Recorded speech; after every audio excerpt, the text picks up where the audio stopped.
Hi all, welcome to Edubliss learning. So ഇന്നത്തെ ക്ലാസ്സിൽ ഇഷ്ടം പോലെ സ്റ്റുഡൻസ് നമ്മളൊരു ഇൻസ്റ്റയിൽ റീൽ ചെയ്തപ്പോൾ എന്തിട്ടിരുന്നു, സെക്കൻഡ് ഇയർ നമ്മളെ പ്ലസ് ടുവിലെ ഫസ്റ്റ് ടെർമിനൽ എക്സാമിനേഷന് ക്വസ്റ്റ്യൻ പേപ്പർ ഇട്ടിരുന്നു. അപ്പോൾ പല സ്റ്റുഡൻസ് ചോദിച്ചിരുന്നു അതിൻ്റെ ഒരു ആൻസർ കീ പ്രൊവൈഡ് ചെയ്യും.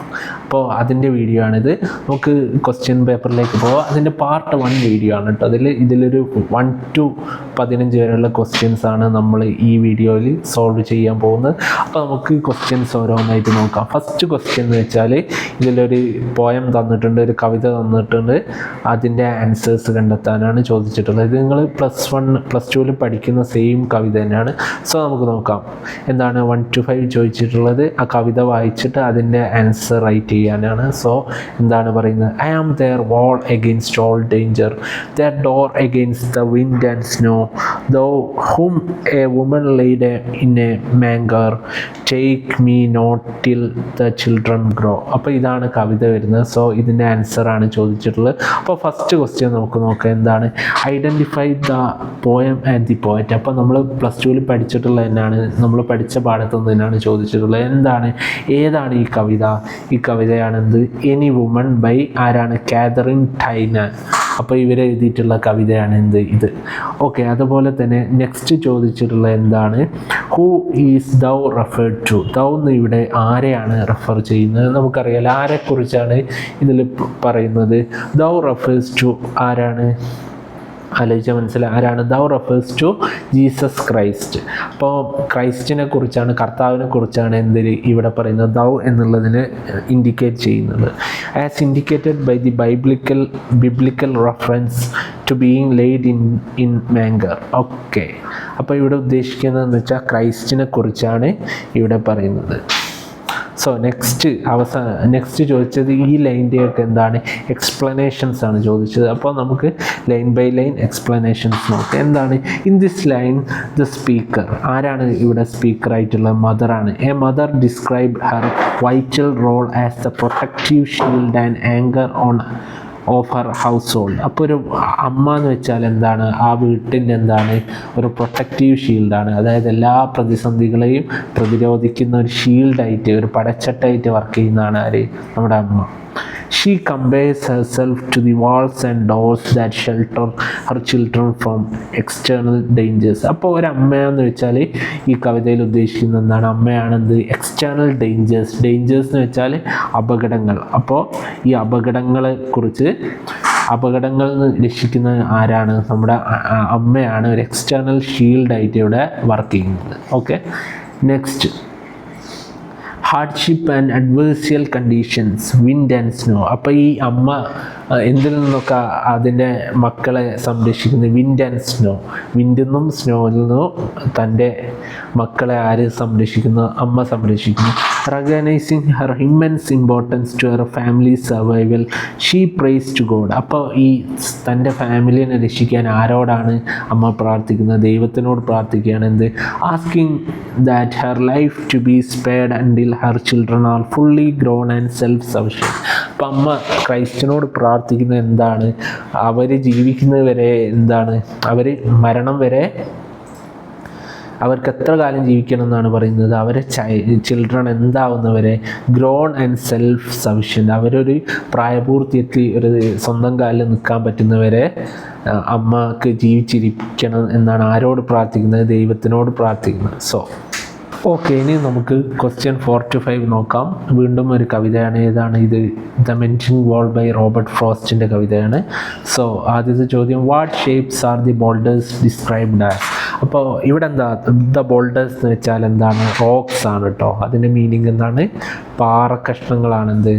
സോ എന്താണ് ദ ബോൾഡേഴ്സ് എന്ന് വെച്ചാൽ എന്താണ്? പാറക്കഷ്ണങ്ങളാണ്. ഓക്കെ, സോ ദ ബോൾഡേഴ്സ് എന്ന് വെച്ചാൽ എന്താണ്? പാറക്കഷ്ണങ്ങളാണ്. The boulders described as loaves like the loaves of the bread. നമ്മൾ ബ്രെഡ് മുറിച്ചാൽ ഇങ്ങനെ അട്ടിക്ക് വെക്കൂല, അതുപോലെയാണ് എന്ത് ഇവിടെ പാറയെ ഡിസ്ക്രൈബ് ചെയ്തിട്ടുള്ളത്. Next, explain the meaning of the line we have to use a spell to make them balance. അപ്പോൾ ഈ ലൈൻ്റെ അർത്ഥം എന്താണെന്നാണ് ചോദിച്ചത്. അപ്പോൾ നമ്മൾ ഉത്തരം എഴുതുമ്പോൾ ആദ്യം നമ്മൾ എന്തിനെക്കുറിച്ച് എഴുതണം? ഇതിലുള്ള പോയറ്റിനെ കുറിച്ച് ഒരു കാര്യങ്ങൾ എഴുതണം. ഇയാളെ കവിതയാണ് ഇത് എഴുതണം. ദെൻ എന്താണ്? It means that the boulders are irregularly shaped.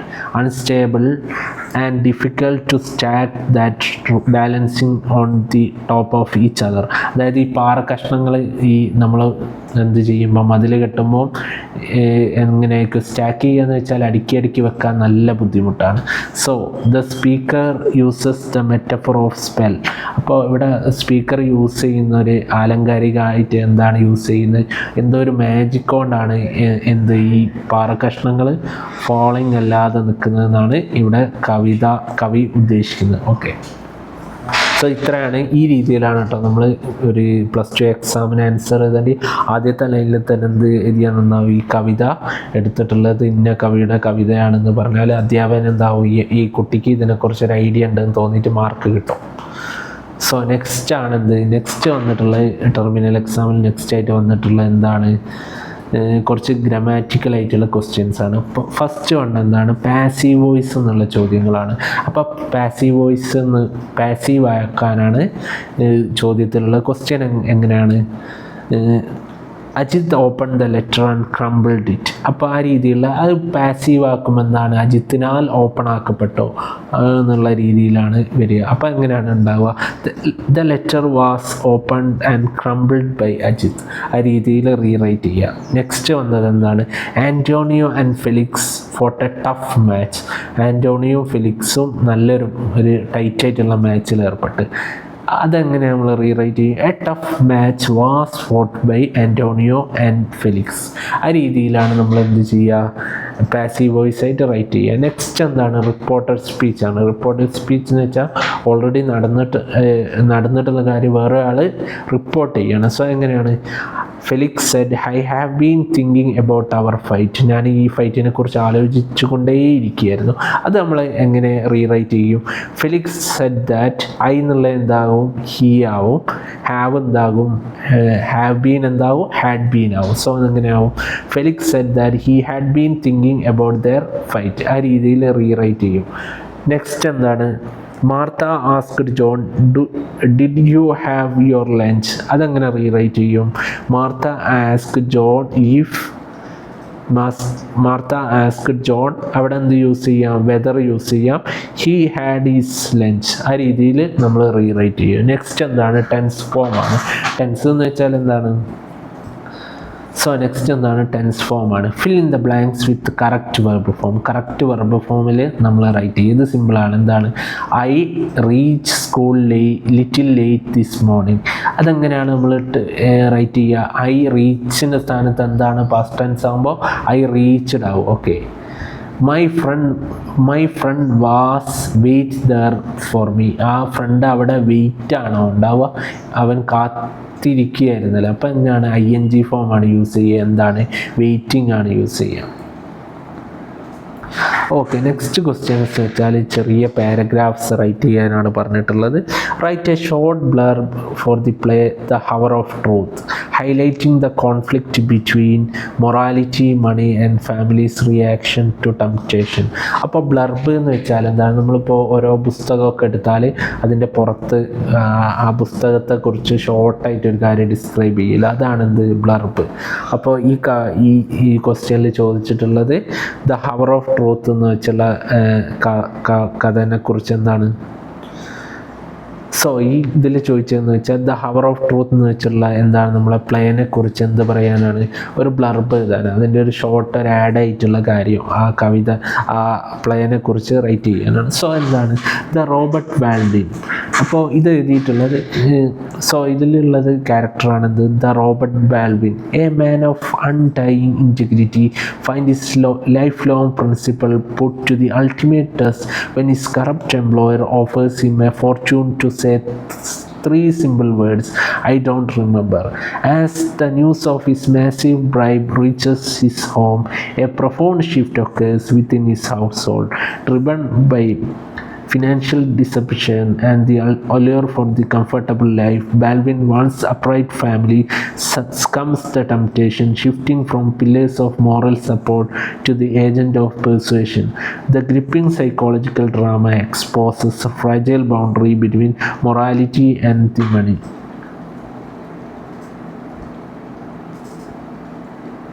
അപ്പോൾ ഈ കവിതയിൽ ദ ഹവർ ഓഫ് ട്രൂത്ത് എന്ന് വെച്ചുള്ള പ്ലേയിൽ എന്താണ് സംഭവിക്കുന്നത്? ഇതിലുള്ള മെയിൻ ക്യാരക്ടറായിട്ടുള്ള റോബർട്ട് ബാൽവിൻ എന്താണ് ഒരു കറപ്ഷനിൽ ഏർപ്പെടുകയാണ്. അതായത് offers to three simple words. അയാൾ ഇത്ര കാലം ജീവിച്ചിരുന്ന മൊറാലിറ്റി, അയാളുടെ വാല്യൂസ് ഒക്കെ മാറ്റി വെച്ചിട്ട് അയാൾ ഒരു കറപ്ഷനിൽ എങ്ങനെ എപ്പോഴാണ് is corrupt employees offer him a fortune to stay 3 simple words I don't remember. അപ്പോൾ ഇയാളൊരു സാഹചര്യത്തിൽ എന്താണ് ഫോർച്യൂൺ ഓഫർ ചെയ്യാണ്, അയാൾക്ക് കുറേ പൈസയും കാര്യങ്ങളൊക്കെ ഓഫർ ചെയ്യണത് ഈ 3 വേർഡ്സ് പറയാൻ എന്താണ് ഐ ഡോണ്ട് റിമെമ്പർ. ഓക്കെ, ഈ ബ്രൈബ് ചെയ്യുന്നതോടുകൂടി അയാൾക്ക് കുറേ പൈസയും കാര്യങ്ങൾ ലഭിക്കാൻ പോകുന്നുണ്ട്. പക്ഷേ അയാൾ ഇതിലേർപ്പെടാനുള്ള കാരണം എന്താണ്? അയാളുടെ ഫിനാൻഷ്യൽ ഇഷ്യൂസാണ്. സോ ഈ കഥയിൽ ഈ പ്ലേയിൽ എന്താണ് നമ്മളോട് ചോദിച്ചിട്ടുള്ളത്? അപ്പോൾ ഈ കഥയിൽ എന്താണ് മെയിനായിട്ട് വരുന്നത്? എന്താണ് നമ്മൾ ആൻസർ റൈറ്റ് ചെയ്യുമ്പോൾ ഹൈലൈറ്റ് ചെയ്യേണ്ടി എന്താണ്? Money revealing how quickly virtue can erode and confront with life altering wealth. അതായത് നമുക്ക് കുറേ പൈസ കിട്ടുമെന്നാകുമ്പോൾ നമ്മൾ എന്താണ് പല ആൾക്കാർ അവരെ മൊറാലിറ്റി അവർ ഇത്രയും കാലം പറഞ്ഞുകൊണ്ടിരുന്നത് തീർത്തും വ്യത്യസ്തമായ രീതിയിൽ അവർ ജീവിക്കാൻ തുടങ്ങും.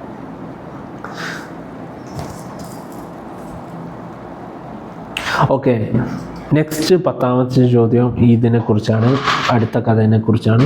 What does the story Amigo Brothers teachers about sportsmanship and friendship? അപ്പോൾ ഇതിനെക്കുറിച്ചാണ് ഈ അമീഗോ ബ്രദേഴ്സ് എന്നുള്ള നമ്മുടെ കഥയിൽ സ്പോർട്സ്മാൻഷിപ്പ് ആൻഡ് ഫ്രണ്ട്ഷിപ്പിനെ കുറിച്ച് ഏത് രീതിയിലാണ് പറയുന്നത്. ഓക്കെ, അപ്പോൾ ഇതൊരു ഷോർട്ട് പാരഗ്രാഫായിട്ട് റൈറ്റ് ചെയ്യുമ്പോൾ നമ്മൾ ഫസ്റ്റ് ഈ രീതിയിൽ തുടങ്ങും. Amigo brothers illustrate that the bond of true friendship is far more resilient and valuable than fleeting the glory of athletic victory. അപ്പോൾ ഇങ്ങനെയൊന്നും എഴുതണമല്ല, കുറച്ചുകൂടി സിമ്പിളായിട്ട് എഴുതാം. അമിഗോ ബ്രദേഴ്സ് ഷോസ് ഇല്ലുസ്ട്രേറ്റിന് പകരം എങ്ങനെ എഴുതാം? Shows that the bond of true friendship is far more better and valuable than the flying glory of athletic victory. അതായത് നമ്മൾ സ്പോർട്സിൽ വിജയിക്കുന്നതിനെക്കാട്ടിലും ഏറ്റവും മികച്ച എന്താണ് അതിൽ സ്പോർട്സ്മാൻ സ്പിരിറ്റാണ്. അതായത് അവർ കളിക്കാർ തമ്മിലുള്ള friendship. When forced to compete against one another for a championship title Antonio and Felix navigate the ultimate test of their brotherhood. അപ്പോൾ അതിൽ കഥാപാത്രങ്ങളാണ് ആൻറ്റോണിയോ ഫെലിക്സും. അപ്പോൾ അവർ തമ്മിൽ ഒരു മാച്ചിൽ ഏർപ്പെട്ടപ്പോൾ അവിടെ എന്താണ് ടെസ്റ്റ് ആയത്? Ultimate test of brotherhood and maturity. അപ്പോൾ അവർ തമ്മിലുള്ള സ്നേഹബന്ധമാണ് അവിടെ ടെസ്റ്റ് ആയിട്ടുള്ളത്. Okay, instead of letting rivalry divide them, they demonstrate the exceptional sportsmanship by training separately and agreeing to fight at their absolute best, showing that honoring an opponent means competing with full intensity rather than holding back. അപ്പോൾ ഇവർ തമ്മിലും ഫൈറ്റിൽ ഏർപ്പെട്ട എങ്ങനെയാണ്? ഒരു sportsman സ്പിരിറ്റിലാണ്. അവർ പരസ്പരം നല്ല സ്നേഹത്തിലാണെങ്കിലും സ്പോർട്സിനെ അവരെന്തായിട്ട് കണ്ട്? സ്പോർട്സായിട്ട് കണ്ട്. By fighting fiercely inside the ring but walking away arm in arm before the official winner is even announce. അപ്പോൾ എന്താണ് അവർ മാച്ച് കഴിഞ്ഞതിന് ശേഷം ഏത് രീതിയിലാണ് പോയത്? അവരുടെ ഫ്രണ്ട്ഷിപ്പ്, അതായത് വിജയിച്ചതിന് ശേഷം അവർ എന്താണ് ആമിനാമാണ് പോയത്. ആമിനാം എന്ന് വെച്ചാൽ അത്രയും കൈ കൊടുത്തിട്ടാണ് പോയിട്ടുള്ളത്. The boys proof that the mutual respect, integrity and love outshines any trophy. അപ്പോൾ ഈ കഥയിൽ എന്താണ് പറയുന്നത്? ഇവർ തമ്മിലുള്ള സ്പോർട്സ്മാൻഷിപ്പാണ്. അപ്പോൾ നമ്മൾ ആൻസർ റൈറ്റ് ചെയ്യുമ്പോൾ ഈ രീതിയിൽ എഴുതുക. എന്താണ്? Amigo Brothers shows the true friendship and എന്താണ് true friendship and sportsman spirit. ആ രീതിയിൽ ഇതിൻ്റെ ഒരു അണ്ടർസ്റ്റാൻഡിങ്ങിൽ നമ്മൾ റൈറ്റ് ചെയ്താൽ മതി കേട്ടോ. ഓക്കെ, നെക്സ്റ്റ് 11ാമത്തെ ചോദ്യമാണെന്ത്? Christina Lagarde says that leadership is the final step in woman empowerment. അപ്പോൾ ഈ ആൻസർ നമ്മൾ റൈറ്റ് ചെയ്യുമ്പോൾ ഈ വുമൺ എംപവർമെൻറ്റിനെ കുറിച്ച് ക്രിസ്റ്റീന ലഗാർഡ് എങ്ങനെയാണ് പറയുന്നത് ആ രീതിയിൽ റൈറ്റ് ചെയ്താൽ മതി. സോ ആൻസർ നോക്കാം. Christina Lagarde asserts that leadership is the final step in women's empowerment because it transforms a woman from mere a participants in to a society to a architect who shapes it. അതായത് the 3 L's of empowerment എന്ന് പറഞ്ഞ പാഠത്തുനിന്നാണ്. അപ്പോൾ എന്താണ് ആ 3 L's എന്തൊക്കെയായിരുന്നു? Learning, labour and leadership. അപ്പോൾ എന്താണ് നമ്മൾ ഒരു സ്ത്രീ ശാക്തീകരണത്തിന് അവസാനത്തെ സ്റ്റേജ് എന്താണ്? ലീഡർഷിപ്പാണ്. ലീഡർഷിപ്പ് എന്തൊക്കെ കൊടുക്കും? Education provides A necessary foundation and employment grants to economic independence. However, it only through leadership. അപ്പോൾ എന്തിലൂടെ മാത്രമേ നമുക്ക് ട്രൂ വുമൺ എംപവർമെൻറ്റ് വരും? ലീഡർഷിപ്പിലൂടെ മാത്രമേ വരും. Leadership biases, leadership that women can completely. So next, leadership biases and fully realizes their innate potential. അപ്പോൾ എന്ത് മാത്രമാണ് ഒരു സ്ത്രീയെ വിജയിപ്പിക്കുക? ലീഡർഷിപ്പ് കിട്ടിയാൽ മാത്രമേ അവരെ ട്രൂ പൊട്ടൻഷ്യൽ നമുക്ക് പുറത്തെടുക്കാൻ പറ്റൂ എന്നാണ് ആരുടെ അഭിപ്രായം? നമ്മളെ പോയറ്റിൻ്റെ അഭിപ്രായം. സോ ഈ രീതിയിൽ ആൻസർ ചെയ്താൽ മതി. എങ്ങനെയാണ്? 3 L's ഓഫ് എംപവർമെൻറ്റിൽ എന്തിനെക്കുറിച്ചാണ്? ലേണിങ്ങിനെ കുറിച്ചുണ്ട്, ലേബറിനെ കുറിച്ചുണ്ട്, ലീഡർഷിപ്പിനെ കുറിച്ചുണ്ട്. അപ്പോൾ ഓതർ അഭിപ്രായത്തിൽ ഏറ്റവും ഒരു സ്ത്രീയെ അൾട്ടിമേറ്റായിട്ട് എന്താണ് റെപ്രസെൻ്റ് ചെയ്യുക? Ultimately leadership represents the ultimate fulfilment of empowerment. ഈ രീതിയിലാണ് നമ്മൾ ആൻസർ എഴുതേണ്ടത്. ഈ കോൺസെപ്റ്റ് വെച്ചിട്ട് ആൻസർ ചെയ്താൽ മതി. എന്താണ് അൾട്ടിമേറ്റ്ലി? എന്താണ് leadership represents the fulfilment of empowerment complete ആയി കിട്ടണമെങ്കിൽ എന്ത് വേണം? ലീഡർഷിപ്പ് വേണം. സോ നെക്സ്റ്റ് ചോദ്യമാണെന്ത്? Prepare a short speech to be given at the school assembly on the importance of mothers in our lives inspired by the poem any woman. നമ്മൾ ആദ്യത്തെ ക്വസ്റ്റ്യനിൽ കണ്ടിട്ടില്ലേ എനി വുമൺ എന്ന് വെച്ചുള്ള കവിത? അപ്പോൾ ആ കവിതനെ തന്നെ ബേസ് ചെയ്തിട്ടുള്ള ആണ് നമ്മൾ 1 word 2 words ആൻസർ എഴുതിയ ഒരു കുട്ടിക്ക് ഈസി ആയിട്ട് ഇത് ആൻസർ ചെയ്യാൻ പറ്റും. ഓക്കെ, സോ എങ്ങനെയാണ്? സോ നമുക്ക് സ്പീച്ച് നോക്കാം. അപ്പോൾ ഒരു സ്പീച്ച് തുടങ്ങുമ്പോൾ ഫസ്റ്റ് എന്താണ് വേണ്ടത്? എന്താണ് നമ്മളെ സദസ്സിനെ അഭിസംബോധന ചെയ്യണമല്ലോ. അപ്പോൾ അതെന്താണ്? അസംബ്ലി അല്ലേ, സ്കൂൾ അസംബ്ലി ആയതുകൊണ്ട് നമ്മൾ എങ്ങനെ സ്റ്റാർട്ട് ചെയ്യും? Good morning respected principal, teachers and my dear friends. അപ്പോൾ ആ രീതിയിലല്ലേ നമ്മൾ സ്റ്റാർട്ട് ചെയ്യുക, അത് സ്കൂൾ അസംബ്ലി ആയതുകൊണ്ട്. അപ്പോൾ എങ്ങനെയാണ് നമ്മൾ സ്റ്റാർട്ട് ചെയ്യുന്നത്? Standing before you today I am reminded of the powerful words from the Katharine Tynan's poem any woman which beautifully captures the essence of mothers place in our life. അപ്പോൾ കവിതയിൽ എന്താണ് പറയുന്നത്? നമ്മൾ അമ്മമാർ നമ്മളെ ജീവിതത്തിലുള്ള സ്വാധീനത്തെക്കുറിച്ച് പറയുന്നത്. പിന്നെ എന്താണ്? A mother is the absolute foundation of the home. She is like the keystone of the ark and the roof tree that holds the entire family together. അപ്പോൾ ഒരമ്മയാണെന്ത്? നമ്മളൊരു വീട്ടിൻ്റെ എന്താണ് ഫുള്ള് ഹോൾഡ് ചെയ്യുന്ന ആളാരാണ്? ഒരമ്മയാണ്. അവരെന്താണ്? Keystone of the arch and roof tree. അതായത് ഒരു മരത്തണലായിട്ട് നമ്മളെ വീടിനെ ആരാണ് സംരക്ഷിക്കുന്നത്? നമ്മുടെ അമ്മമാരാണ്. അതാണ് നമ്മുടെ കവിതയിൽ പറയുന്നത്. Okay, as the poem illustrate she act as the resilient wall against all dangers and protective door against the harsh winds of snow and adversities. നമ്മൾ 2 words മാർക്കിൽ എഴുതിയിട്ടുള്ള അതേ ആൻസർ തന്നെയാണ്. എന്ത്? ആരമ്മ നമ്മളെ എന്തിൽ നിന്നൊക്കെ സംരക്ഷിക്കുന്നത്? അവരുടെ മക്കളെ എല്ലാ നാച്ചുറൽ ഹസാർഡ്സിൽ നിന്നും ആര് സംരക്ഷിക്കുന്നത്? അമ്മ സംരക്ഷിക്കുന്നത്. From nurturing us in our earliest and most vulnerable moments to constantly sacrificing own comfort for our growth. അപ്പോൾ നമുക്ക് സ്വന്തം ആലോചിച്ചറിയാം, നമ്മുടെ അമ്മമാരാണ് നമ്മളെ എല്ലാ പ്രശ്നങ്ങളിൽ നിന്നും സംരക്ഷിച്ച് നിലനിർത്തുന്നത്. So let us take a moment today to deep. അവസാനം നമ്മൾ എന്താണ് നമ്മൾ പ്രസംഗം അവസാനിപ്പിക്കാൻ പോകുമ്പോൾ ഈ രീതിയിൽ അവസാനിപ്പിച്ചാൽ എന്താണ്? നമ്മുടെ അമ്മമാരെ ഓർക്കാൻ വേണ്ടി ആ സദസ്സിനോട് ആവശ്യപ്പെടുക. Let us take a moment today to deeply appreciate, respect and honor our mothers, recognizing their quiet strength, endless devotion and protective embrace are the greatest blessing we will ever receive. അപ്പോൾ നമ്മുടെ അമ്മമാരാണ് നമ്മുടെ ജീവിതത്തിലെ ഏറ്റവും പ്രധാനപ്പെട്ടതെന്ന് പറഞ്ഞിട്ട് നമ്മൾ എന്താക്കുക? നമ്മൾ പ്രസംഗം അവസാനിപ്പിക്കുക. ഈ രീതിയിൽ റൈറ്റ് ചെയ്താൽ മതി കേട്ടോ. നെക്സ്റ്റ് 13ാമത്തെ ചോദ്യം. Write 4 points for or against the idea boundaries are necessary to maintain good relationships. അപ്പോൾ എന്താണ്? Boundaries are necessary to maintain good relationship. അപ്പോൾ മതിലുകൾ ഉണ്ടാവുന്നത് നല്ലതാണ്. അത് 4 എന്ന് വെച്ചാൽ എന്താ? അനുകൂലിച്ചു, എതിർത്തു, നമുക്ക് റൈറ്റ് ചെയ്യുക. കുറച്ച് ഇതുണ്ടെന്ന് നോക്കുക. എന്താണ്? നമ്മൾക്ക് മതിലുകൾ ഉണ്ടായാൽ എന്താണ്? Prevents emotional burnouts. ഒരു അതിർത്തി ഉണ്ടെങ്കിൽ എന്താണ്? Prevents emotional burnouts. അതായത് അയൽക്കാർ തമ്മിൽ വലിയ പ്രശ്നങ്ങളൊന്നും ഇല്ലാതിരിക്കും.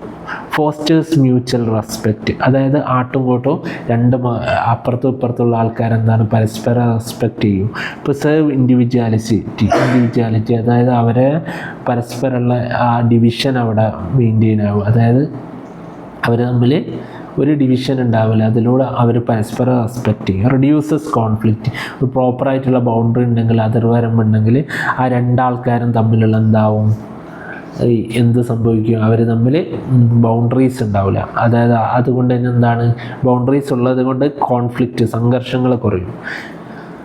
നെക്സ്റ്റ് 14ാമത്തെ ചോദ്യം നോക്കാം. Describe the character of John in the hour of truth. What does his reaction to the bribe reveal about his values and believes? Okay, ഈ സ്റ്റോറിയിൽ ബ്രൈബ് വാങ്ങുന്നുണ്ടല്ലോ, അപ്പോൾ അതിനെക്കുറിച്ച്, അപ്പോൾ ആ ഹവർ ഓഫ് ട്രൂത്തിൽ എങ്ങനെയാണ് about his values and believes, ആ bribe വാങ്ങുന്നതോടെ അയാളെ വാല്യൂസിന് എന്ത് സംഭവിക്കുന്നത് അതിനെക്കുറിച്ചാണ്. In the hour of truth John represent how easily superficially morality collapses under the weight of financial temptation. അപ്പോൾ ഇതിൽ എങ്ങനെയാണ് ജോൺ തന്നെ ക്യാരക്ടറിന് പൈസ ഓഫർ ചെയ്യുന്നതോടുകൂടി അയാളെ മൊറാലിറ്റി, അയാളെ വാല്യൂസ് ഒക്കെ ഇല്ലാതാവുന്നു. While he initially appears to be an upright son who respects his father's integrity, the news of $1 lakh bribe immediately exposes true materialistic values. അപ്പോൾ അയാൾക്ക് $1,00,000 കൊടുക്കാമെന്ന് പറഞ്ഞപ്പോഴേക്കും അയാളെ മൊറാലിറ്റി അയാളെ ഒഴിവാക്കി. John quickly rationalizes the dishonesty as the shortcuts to the wealth and social status he curves, aggressively pressuring his fathers to take the money under the guise of family loyalty. His reaction reveals that virtue was merely a facade, highlighting cynical belief that personal honor is secondary to immediate financial gain. Okay, എങ്ങനെയാണ്, അതായത് ഈ financial gain വന്നതോടുകൂടി അതായത് ഇയാൾക്ക് $1 lakh offer ചെയ്തതോടുകൂടി അയാളെ ഫാദറെ pressurise ചെയ്യുകയാണ്, എല്ലാ മൊറാലിറ്റിയും കാര്യങ്ങളൊക്കെ മാറ്റി വെച്ചിട്ട് പൈസ സ്വീകരിക്കാൻ വേണ്ടി. സോ ഇത്രയാണ് കേട്ടോ നമ്മൾ ഇന്നത്തെ ക്ലാസ്സിൽ ചെയ്തിട്ടുള്ളത്. അതായത് ഫസ്റ്റ് +2 സെക്കൻഡ് ഇയർ +2 നമ്മളെ ടെർമിനൽ എക്സാം, ഓൺ എക്സാമിൻ്റെ കഴിഞ്ഞ വർഷത്തെ ക്വസ്റ്റ്യൻ പേപ്പറിലുള്ള 1 മുതൽ 14 വരെയുള്ള ക്വസ്റ്റ്യൻസിലെ ആൻസേഴ്സാണ് നമ്മൾ ഇതിൽ ചെയ്തിട്ടുള്ളത്. ഓക്കെ, സോ ഈ വീഡിയോ എന്തായാലും ലൈക്ക് ചെയ്യാൻ മറക്കണ്ട. സോ നമ്മൾ നല്ല സപ്പോർട്ട് കിട്ടുകയാണെങ്കിൽ നമ്മൾ ഇതിൻ്റെ കണ്ടിന്യൂസ് ആയിട്ടുള്ള വീഡിയോസ് ചെയ്യുന്നതായിരിക്കും.